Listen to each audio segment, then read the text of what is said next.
Assalomu alaykum.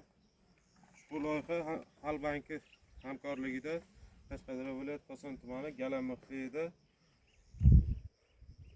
amalga oshirilmoqda. Bu yerda ekilgan kartoshka mahsuloti ekilgan. Bu maydonning hajmi jami 12 gektar tashkil qiladi.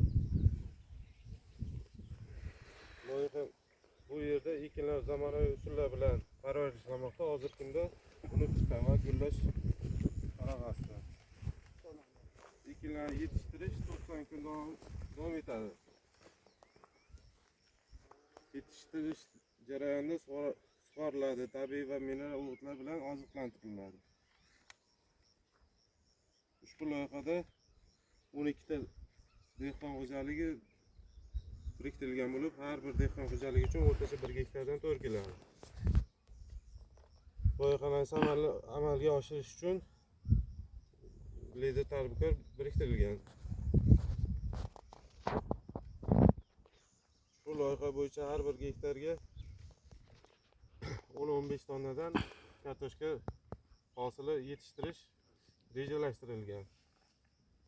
Kelajakda ekin maydonini kengaytirish va shu orqali dehqon xo'jaliklarining daromadlarini oshirish niyatidamiz. Bu kartoshka hosilini yetishtirib bo'lgandan keyin ikkinchi hosilni yetishtirish va har bir dehqon xo'jaligini daromadini yanada kengaytirish uchun